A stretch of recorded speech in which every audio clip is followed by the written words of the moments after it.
지난 한 주간 여러분 코로나 때문에 얼마나 수고가 많으셨습니까?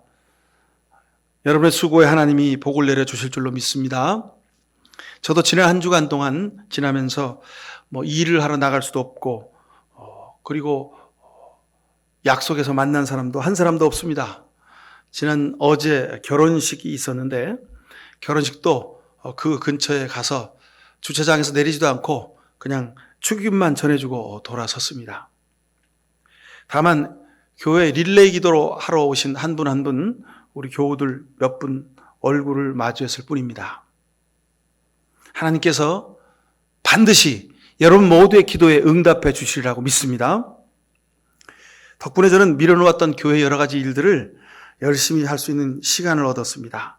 우리 교회 카페 구조를 바꾸고 10년 동안 보지도 않고 쌓여 있었던 먼지 묻은 책들을 버릴 것은 다 빼놓고 또 볼 수 있는 책들은 깨끗이 쌓인 먼지들 털어내고 닦아내는 일들을 했습니다. 그게 하루면 될 줄 알았더니 하루 이틀 가지고 되는 일이 아니더군요. 힘들고 바쁜 하루 일주일간을 지냈지만 그래도 짬을 내서 시집을 한 권 사가지고 읽을 수 있는 기회를 얻었습니다. 제가 그래서 그 시집 가운데 재밌는 시를 하나 우리 고진경 목사에게 읽어 주었더니 그 시가 정말 내 마음이라고 그렇게 아주 손바닥을 같이 쳤던 시가 있습니다. 제목이 잠들기 전 기도입니다. 하나님, 오늘도 하루 잘 살고 잘 죽습니다. 내일 아침 잊지 말고 저를 깨워주십시오. 잠들기 전 기도 나태주. 몇 줄 안 되는 시인데 그 시인은 참 하나님 앞에 꼭 하고 싶은 말만 아주 정확히 분명히 하는 그런 사람이었던 모양입니다. 그렇죠, 여러분? 오늘 하루 우리가 잘 살고 잠자리 들면 죽는 겁니다, 오늘. 다음날 아침 하나님이 우리를 다시 깨워주셔야 우리가 일어나는 거죠. 여러분들에게도 그런 축복이 임하시길 간절히 축원합니다. 특별히 코로나로 입원해서 지금 병상에서 정말 오늘일까 내일일까 사투를 벌이고 있는 많은 환자들이 있습니다. 그 중환자들에게 이 시처럼 하나님이 매일 밤마다 매일 아침마다 저를 깨워주시고 살려주시기를 간절히 축원을 드립니다. 자, 오늘 설교 제목이 왜 베들레헴인가 그랬습니다. 예언자 미가를 통해서 예언하신 말씀이 이루어진 곳이 바로 베들레헴입니다. 미가서 5장 2절에 보면 너 베들레헴 에브라다야. 너는 유대 여러 족속 가운데서 가장 작은 족속이지만 이스라엘 다스릴 자가 네게서 네게로 나올 것이다. 이렇게 말씀했습니다. 베들레헴은 또 다른 이름이 있습니다. 에브라다라는 이름, 에브라다. 베들레헴 에브라다야. 그렇게 미가서에 말하죠. 이 에프라타라는 말의 어원은 주님께서 자신의 피를 상징한 포도주에서 나온 단어입니다. 페리 하가펜 히브리 말로 포도에서 나온 소산물, 그럼 포도 열매죠. 그죠? 포도 열매로 뭘 만듭니까? 포도주를 만드는 겁니다. 베들레헴 에브라타, 이 말은 바로 예수 그리스도의 보혈의 피를 상징하는 그런 단어의 뜻이 이미 담겨져 있는 말입니다. 그게 동네 이름이 지명이 된 겁니다. 그래서 미가서 5장 2절에 베들레헴 에브라다야 그렇게 말씀하신 이유가 여기 있습니다. 주님의 피를 상징한 포도주와 그 단어의 어원이 같다. 이것은 우연이다. 이건 절대 우연이 아닙니다. 다시 말해서 메시아이신 그리스도 예수께서 육신의 살과 피를 가지고 태어나신 베들레헴, 그곳이 하나님의 구원의 역사의 시작이 될 것이라고 하는 하나님의 예언이 바로 시작된 것입니다. 하나님이 바로 주전 700년경에 이미 미가 선지자를 통해서 예언하신 말씀입니다. 베들레헴, 예수님이 나신 곳이 베들레헴인 곳, 그것은 그냥 별이 가다가 멈춰선 우연의 곳이 아니었다는 겁니다. 마리아와 요셉이 예수님의 아버지 어머니가 호적 등록하러 가다가 너무너무 힘들어가지고 여관에 갔는데 문을 두드렸더니 방이 없다는 거예요. 그래서 그냥 마국간에서 하룻밤 여기서 지내자고 누웠는데 그곳에 아기 예수님이 그냥 우연히 탄생하신 것이 아니라는 거예요. 여러분 기억하십시오. 우리가 살아가는 삶에 일어나는 모든 일은 우연이 아니라 하나님이 여러분을 통하여 이루시기 원하는 삶의 목적이 있기 때문에 하나님이 예정하신 일들이 여러분 삶 속에서 지금 일어나고 있다는 것을 꼭 기억하실 수 있길 축원합니다.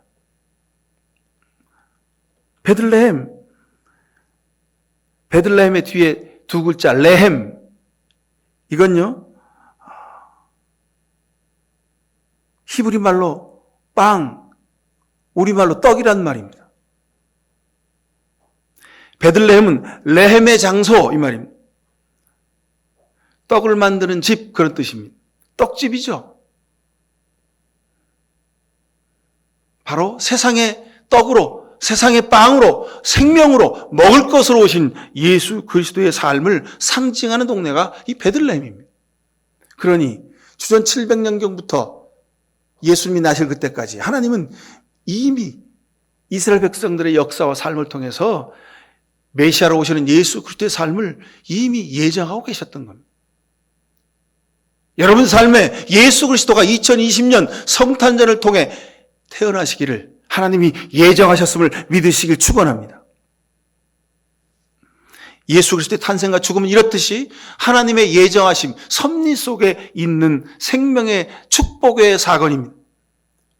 때문에 그래서 우리는 하나님을 약속의 하나님 이렇게 말합니다. 약속의 하나님, 그것이 바로 베들레헴의 하나님, 아기 예수님의 하나님, 내 인생의 하나님과 계속 연결되어 있는 것입니다. 사랑하는 성도 여러분, 우리 삶에 베들레헴이 있습니다. 우리 삶의 베들레헴에 여러분 함께 나아가실 수 있길 축원합니다. 성탄은 이렇게 정확하게 분명히 반드시 하나님의 약속의 말씀이 이루어진 사건이라는 것을 우리에게 보여주십니다. 여러분, 우리가 성탄을 맞이하면서 이번 주간에 이제 성탄절을 우리가 맞이하게 될 텐데 우리 마음속에 반드시 기억하고 되새겨야 할 메시지가 바로 이겁니다. 하나님의 약속은 반드시 이루어진다. 하나님의 말씀은 반드시 내 삶을 통해서 이루어진다는 겁니다. 여러분 삶에도 베들레헴이 있는 것을 잊지 말고 기다리실 수 있길 축원합니다. 그러게 여러분, 성탄은, 크리스마스는 우리 믿음의 출발점입니다.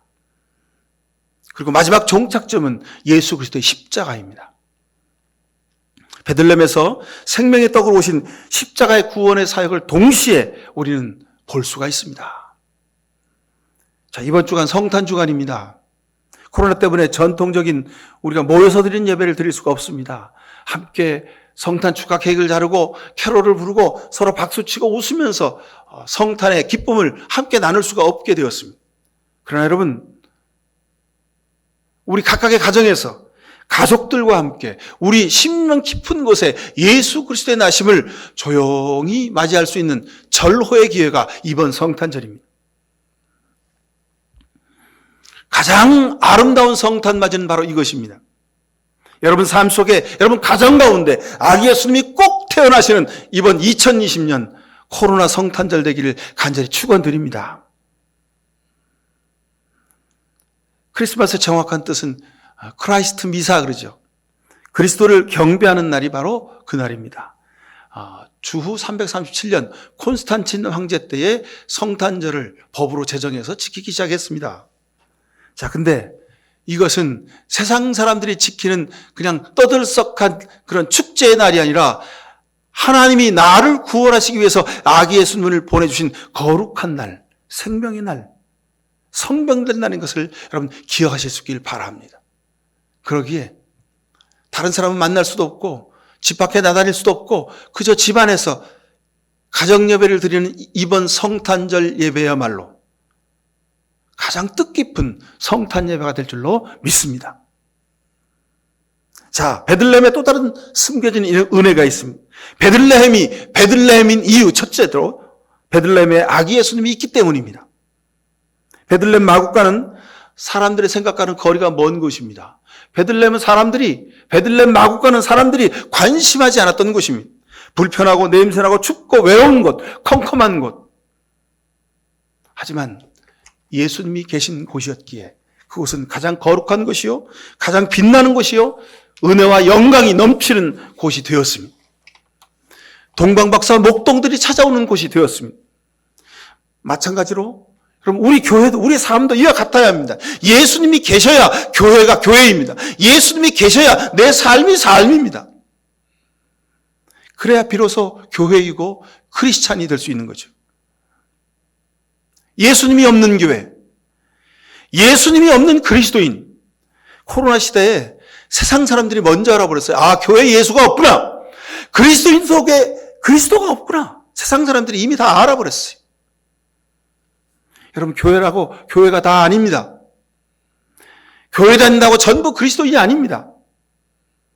교회가 세상 사람을 흉내내고 그리스도인들이 세상 사람들보다 더 세속적인 삶을 살아가는 시대가 바로 이 시대입니다. 그래서 코로나 바이러스가 그래 교회가 그러니? 그럼 내가 가서 내 마음대로 좀 해볼까? 코로나가 교회를 막 뒤집어 놓고 있잖아요. 그래서 교회가 코로나 전파의 아주 발원지가 된 것이 지금 이 시대입니다. 얼마나 안타깝습니까? 사랑하는 목양교회 성도 여러분, 이번 성탄절을 통해서 여러분들은 세상 따라 살지 말고 예수님 따라 살기를 축원합니다. 다른 것은 없어도 예수님은 함께 모시고 사는 우리 교회, 여러분들 될 수 있기를 간절히 축원합니다. 왜 베들레헴입니까? 두 번째로 하나님이 약속하신 일을 이루신 것이 베들레헴이기 때문에 그렇습니다. 하나님의 약속은 반드시 이루어집니다. 여러분 기도 가운데도 베들레헴이 있습니다. 하나님의 약속이 반드시 이루어지는 베들레헴 마구간 같은 곳이 여러분 삶에도 반드시 있음을 기억하실 수 있기를 축원합니다. 비록 화려하지 않고 멋지지 않고 따뜻하지 않고 준비되지 않고 춥고 어둡고 누추한 곳이지만 그러나 하나님의 약속이 이루어지는 곳이 있음을 여러분 기억하실 수 있기를 축원합니다. 여러분 이것이 믿음입니다.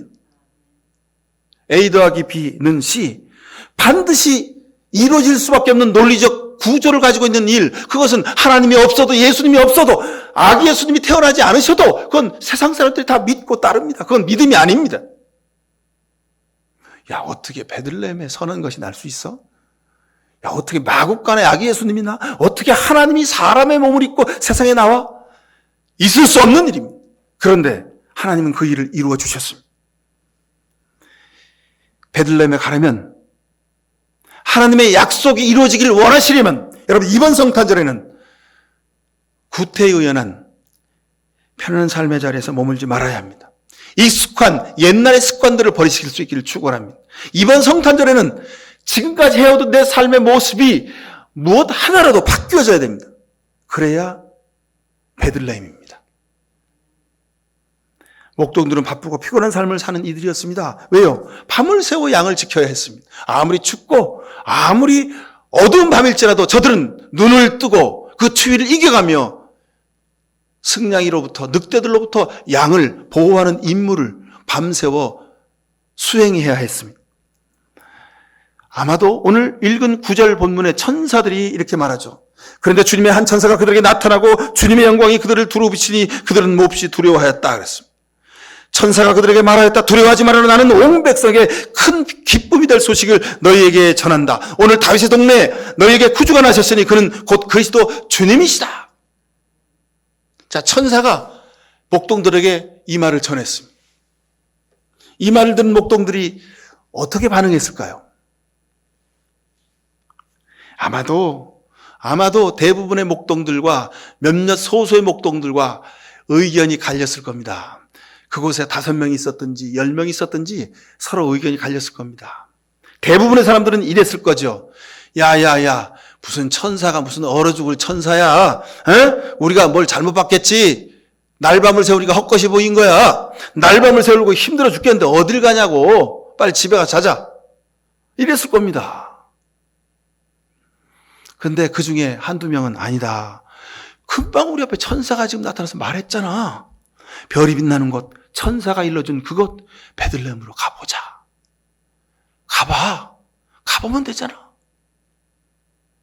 각자 의견이 분분했지만 결국 말씀에 순종했기 때문에 목동들은 베들레헴에 갔습니다. 여러분, 이번 성탄절에 도대체 우리는 누구의 말을 들어야 합니까? 내 육신의 말, 지금까지 내가 살아왔던 인간적인 판단과 생각에 그 말에 여러분 순종하고 따라 살아가겠습니까? 아니면 성경 말씀에 예언해 준 하나님의 말씀을, 하나님의 감동을 따라 사시겠습니까? 이 시대는 순종이 필요한 시대입니다. 세상 사람 앞에, 사람들 말에, 세상의 기준에, 세상의 욕망에 굴복하지 마시고 예수님 앞에, 하나님 말씀 앞에 순종하실 수 있길 축원합니다. 자, 마지막으로 왜 베들레헴인가? 베들레헴에 가면 하나님의 은혜의 말씀이 들려지기 때문입니다. 갑자기 그 천사와 더불어 많은 하늘 군대가 나타나서 하나님을 찬양하며 말하였다. 가장 높은 곳에서는 하나님께 영광이요, 땅에서는 주께서 기뻐하시는 사람들 중에 평화로다 그랬습니다. 영광과 평화, 우리 그리스도인들이 살면서 추구해야 될 것입니다. 세상 사람들은 자기가 영광받길 원합니다. 여러분, 그러나 우리는 반대입니다. 우리 그리스도인들은 하나님께 영광을 드리는 사람들입니다. 그리고 세상의 평화를 위하여 사는 사람들입니다. 여러분, 왜 이 시대의 교회가, 그리스도인들이 코로나 전파의 질원지가 되어야 됩니까? 세상의 혼란과 질병의 근원지가 되는 것. 여러분, 이건 하나님 말씀과 거꾸로 사는 겁니다. 무엇이 하나님의 뜻입니까?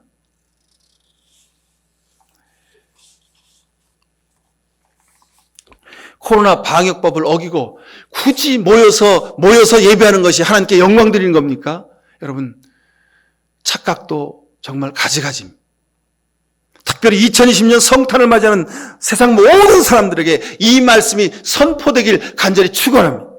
코로나는 우리 그리스도인들에게 하나님의 은혜를 더 깊이 체험하는 은혜의 기회입니다. 가짜 교회, 가짜 그리스도인들, 반대로 예수 그리스도를 삶에 깊이 모시고 사는 그리스도인들과 알곡과 쭉정이가 구별되는 이 시대가 바로 코로나 시대입니다. 앞에서 말씀드렸듯이 하나님 말씀은 반드시 선포되면 이루어집니다. 이것이 성탄의 하나님의 메시지입니다. 세상 사람들은 자기 영광과 자기 명예, 자기 가치관을 위해서 삽니다. 자기 영광과 평화를 위해서 다른 사람들을 억압하고 착취하고 죽이기까지 합니다. 대표적인 사람이 헤롯과 제사장들이었죠. 그리스도의 영광과 평화는 말구에서 시작되어서 십자가에서 완성되었습니다. 낮아짐과 자기 희생, 이것만이 하나님의 사랑을 이뤄내는 가장 최고의 유일한 가치임을 다시 확인하고 그 길을 뒤쫓아가는 것이 성탄의 결단입니다. 베들레헴, 왜 베들레헴인가? 아기 예수님이 나신 곳이기 때문입니다. 하나님의 약속이 성취되는 곳이기 때문입니다. 사랑하는 성도 여러분, 이번 성탄절에 베들레헴으로 가십시다. 여러분 삶의 베들레헴을 찾으십시오. 여러분 삶의 베들레헴에 반드시 있는 그 비어있는 구유에 아기 예수님이 태어나신 모습을 발견하고 거기에 무릎 꿇어 경배하실 수 있기를 간절히 축원을 드립니다. 기도하십시다. 사랑의 아버지 하나님, 불쌍히 여겨주시옵소서. 입으로 주여 주여 하면서 그리스도인으로 산다고 했지만 여전히 우리는 세상 가운데서 세상을 따라 살 때가 많이 있었음을 고백합니다. 이제는 하나님 말씀 앞에 순종하길 원합니다. 미가 선지자를 통해서 예언하셨던 그 베들레헴 에브라다를 향하여 우리가 발걸음을 돌리기 원합니다. 아무도 찾지 않고 어둡고 누추하고 불비된 그곳이지만 그러나 그곳에 아기 예수님이 계시기에 우리는 그곳을 따라갑니다. 그곳에 찾아가 무릎 꿇고 경배하겠습니다. 우리 삶이 한 가지라도 바뀌어지는 은혜의 성탄절 되겠습니다. 거룩하고 세상과 구별된 하나님과 나만의 귀한 성탄절이 2020년 성탄절 되게 축복하여 주옵소서. 예수 그리스도 이름으로 기도하옵나이다. 아멘.